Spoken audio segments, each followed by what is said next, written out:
You are Locked On Texas Tech, your daily podcast on the Texas Tech Red Raiders. Part of the Locked On Podcast Network, your team every day. I think a lot of people are making a big deal about the fact that, as you pointed out earlier, you don't get to play anybody from the state of Utah. And I've seen this reported nationally, like, hey, some scoop here, but Texas Tech and BYU, they're not having to play each other in the regular season, and Utah is also not on Texas Tech's schedule. Blah blah blah. I've even seen it go so far as, man, the league is trying to put BYU and Texas Tech in the title game, so they've laid the schedule out. That's what it looks like to me, folks.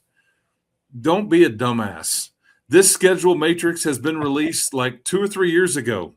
There's no – I mean, you can go look at it. Just go look on the Big 12 site. We already know the home and away opponents next year as well. Yeah, the order is not been set, which is what we're talking about here. You don't know when your bye week is going to come, if you're going to get multiple bye weeks. You don't know if you're going to have to play on a Friday or on Thanksgiving Day or whatever. But you already know, we've known since 2023 that Texas Tech wasn't going to play BYU or Utah this year. So I've just seen too much of the conversation out there about look at the league trying to grease the wheels, man, for BYU and Texas Tech to be playing in the title game and get a rematch since they don't play in the regular season. If it only worked that way. Yeah. I mean, it's just it just cracks me up. And yet, BYU and Texas Tech will be thought to be predicted to do very well with the schedules they've got.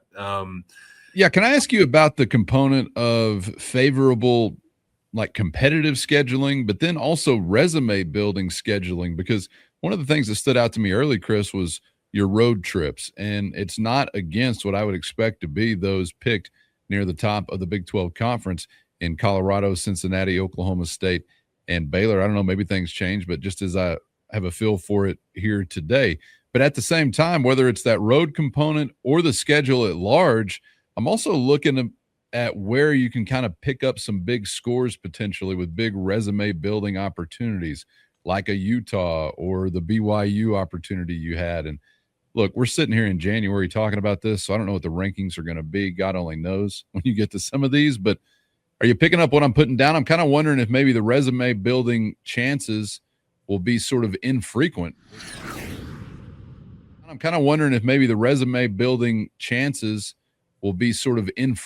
Which of course means you better take advantage when you got them.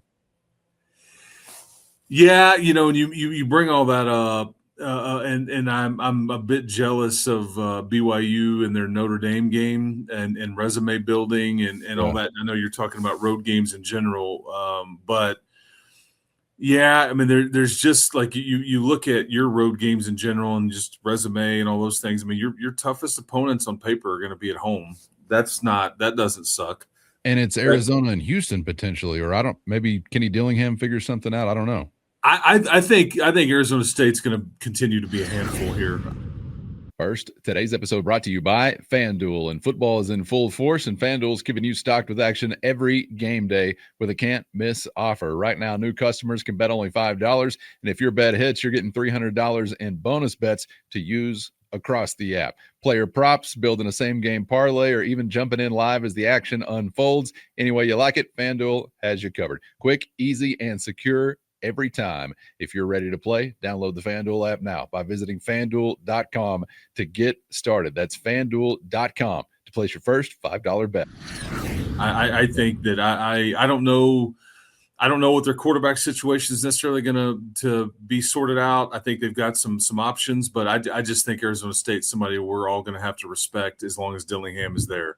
I'm not saying they're going to be a Big 12 title contender, but that's going to be a big one, and they'll make it a big one because I just think they're going to continue to be very consistent and whatnot. Do we really trust that Arizona can continue to build off of what they did last year when they were really a big disappointment the year before? Good question.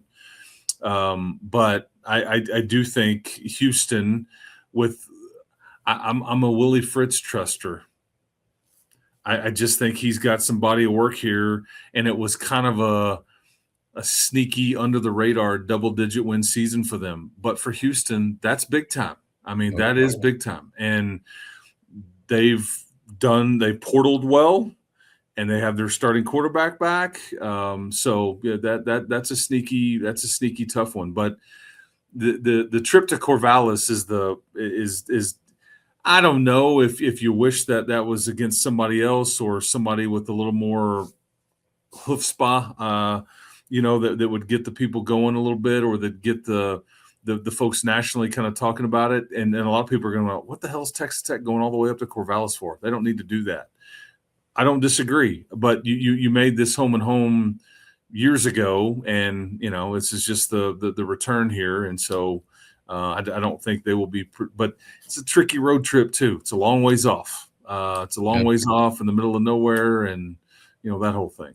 Well, I kind of think about going back to our conversation regarding preseason ranking a few days ago, and if Texas Tech has got the benefit or the advantage of being thought of in that regard, and say maybe even in a top 10 context, like we talked about with one instance, but even if it's top 15, top 20, whatever, obviously that's a good thing. But it also in kind of pairs with maybe a schedule that's not home or away, really thick with meaty, as we view them now, resume building opportunities. So you're going to be walking that high wire once again with no margin for error, as I guess a potential Big 12 title or playoff representative is going to be walking every year. So yeah, nothing's changed, I suppose. Just win them all, baby.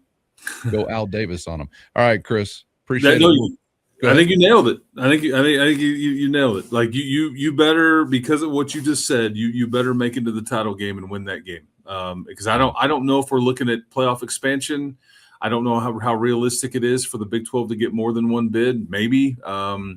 But if so, you better have hammered everybody like you did this past year. That's what gave you so much, again, chutzpah. I'm not sure how to spell it. It's the second time I've used it. I'll put it back in the holster after that. But it certainly helped you, because you did what Grant McCaslin's team just did to the Baylor Bears all season long to the Big 12 Conference, other than Arizona State with a backup quarterback. So, I think you nailed it. No margin for error, not much. And I'd love to do it again. Beat the brakes off the world. Something along those lines would be a lot of fun in 2026. Chris, appreciate the time. As always, we got another round this week before we ship you off to the weekend. What a weekend it's going to be in West Texas. Houston Cougars coming to town for a Saturday affair against the Red Raiders from United Supermarkets Arena. So we'll get ready for that one. We'll dive into the Matador Mob mailbag as well. Coming up, man. Looking forward to it, and we'll see you then. Yeah, get ready to build a snowman. You don't need chains on your tires or anything like that. Just stock up on some hot cocoa, and you'll be good to go, man. So we'll talk next time. Fun to already have a schedule, though. I like it. We can start the potential victim tour begins. We now know it, and we can continue to brush people with greatness. That's right. Get to dreaming a little bit about what's going to be possible come this fall. Stay safe out there. If you're traveling to the game this weekend, join us coming up next for the Matador Mob mailbag. And remember, you turn into the skid. Thanks to the everydayers for always being out there. And, of course, the Matador Mob. Find a link to a free 14-day trial in our show notes. That's your direct line to Chris and myself with one-on-one text and straight to your phone. For Chris, I'm Casey. Thanks, as always, for the time, and we hope to see you back for the next round on Locked On Texas Tech.